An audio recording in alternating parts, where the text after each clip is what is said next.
نہیں ہیں۔ فضائل اعمال کتاب پہ اعتراض کیا جاتا ہے کہ اس میں ضعیف حدیثیں ہیں، تو پھر کیا ہو گیا؟ ضعیف حدیثیں تو ابو داؤد میں بھی ہیں، ضعیف حدیثیں تو ابن ماجہ میں بھی ہیں، ضعیف حدیثیں تو جامع ترمذی میں بھی ہیں، تو پھر کیا کریں گے؟ ضعیف حدیث سنن نسائی میں اس کو نکال دیں گے؟ تو بھائی ضعیف حدیث کا کوئی حل تو ہوتا ہے نا، وہ حل کیا ہے؟ تو اس کے دو حل ہیں۔ نمبر ایک، اگر اس پر اجماع نہ ہو تو صرف فضائل میں پڑھو، تو اس لیے فضائل میں پڑھیں۔ اگر اس پہ اجماع ہو جائے تو اس کا بھی حل ہے، یحکم للحدیث بالصحۃ اذا تلقاہ الناس بالقبول وان لم یکن لہ اسناد صحیح۔ تدریب الراوی میں امام جلال الدین سیوطی فرماتے ہیں حدیث ضعیف و امت کا اجماع ہو جائے تو اس سے عقائد کے معاملے میں بھی تائید لی جا سکتی ہے۔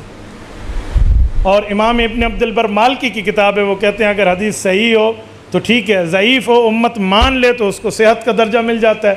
آپ پڑھ لیں، یہ اعلام الموقعین کی پہلی جلد ہے، وہ فرماتے ہیں قال ابن عبد البر فی الاستذکار لما حکا عن الترمذی ان البخاری صح حدیث البحر هو الطہور ماؤہ واہل الحدیث لا یصححون مثل اسنادی ولکن الحدیث عندی صحیح لان العلماء تلقوہ بالقبول۔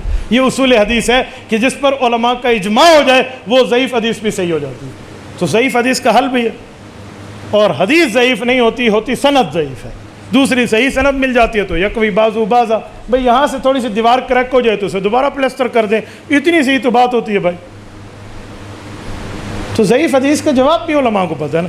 تو مولانا زکریا کون تھے آپ کو پتہ ہے؟ اس دھرتی پہ امیر المؤمنین کا سب سے پہلا لقب حضرت عمر کو ملا ہے، خلیفۃ المسلمین کا سب سے پہلا لقب حضرت ابو بکر کو ملا ہے، اور امام اعظم کا پہلا لقب حضرت ابو حنیفہ کو ملا ہے، اور اس دھرتی پر سب سے پہلا لقب شیخ الامام اس کا قاضی القضات کے امام ابو یوسف کو ملا ہے، اور اس دھرتی پر سب سے پہلا لقب شیخ الحدیث کا مولانا زکریا کو من لقب فی عالم الاسلامی اولا بشیخ الحدیث۔ تو یہ بندہ حدیث کو ماہر ہے، حدیث کو جانتا ہے، اور میں کیا کہوں، اللہ آپ کو مدینہ منورہ لے جائے، اللہ آپ کی برکت سے ہمیں بھی لے جائے۔ آپ جنت البقیع جائیے، رسول اللہ کے قدموں کی طرف ہے، امام نافع کی قبر، امام مالک کی قبر، قدموں میں شیخ الحدیث مولانا زکریا کی قبر۔ اس بندے نے کتابیں لکھ کے کہا میرے مولا تجھے قبول ہے تو مجھے حضور کے پاؤں میں جگہ دے، یہ آج بھی وہیں آرام فرمائے۔ تو وہ شیخ الحدیث ہے بابا، وہ معاملات کو جانتا ہے۔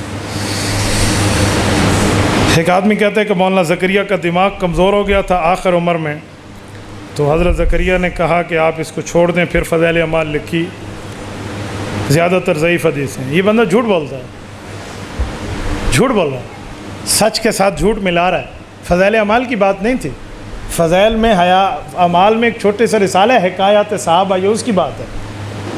حکایات صحابہ کے وقت شیخ زکریا رحمۃ اللہ علیہ تھوڑے سے بیمار تھے، تو ڈاکٹروں نے کہا کہ حضرت لکھنے پڑھنے والا جو دماغی کام ہے نہیں جس میں دماغ خرچ ہوتا ہے وہ آپ کام نہ کریں، تھوڑا ریسٹ کریں۔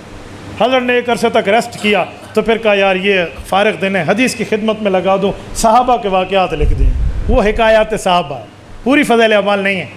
تو یہ ایسے ظالم ہے، اس نے اس بیماری والی بات کو پوری فضائل اعمال پہ فٹ کر دیا۔ تو اسے کہو اچھا ایک منٹ، حکایات صحابہ کو ایک طرف رکھ لیتے ہیں، جو باقی فضائل اعمال ہے وہ تو ٹھیک تھے جب بیمار نہیں تھے، اسے تو مانتا ہے، اسے بھی تو نہیں مانتا۔ کذاب تو بات اور کرتا ہے اور حوالہ اور دیتا ہے۔ بھائی یوں نہیں ہوتا، 6 اور 6 12 ہوتے ہیں، 6 اور 6 8 نہیں ہوتے۔ تیرے 10 روپے چلتے ہیں تو ہمارے بھی چلتے ہیں۔ اور کمال ہے شیخ زکریا کی، اس نے حکایات صحابہ لکھی ہے اور ایسی ترتیب سے لکھی ہے اس بیماری کے دنوں میں بھی رہتی دنیا تک اس سے دنیا سلام پیش کر رہی۔ دماغ کمزور ہو گیا تھا، یہ تو بات ہی نہیں ہے، اتنی بات ہے حضرت آپ دماغ کو ریسٹ دیں، جسم کو ریسٹ دیں، تھوڑا آرام کر لیں۔ بھئی میں آپ کو کہتا ہوں حضرت آپ تھوڑا آرام کر لیں، اس کا کیا معنی ہے آپ لنگڑے ہو گئے ہیں؟ میں کہتا ہوں حضرت آپ تھوڑا سو جائیں، اس کا کیا معنی ہے آپ کی آنکھیں بند ہیں؟ حضرت آپ دماغ کو ریسٹ دیں، اس کا کیا معنی ہے تو پاگل ہی ہے بھائی؟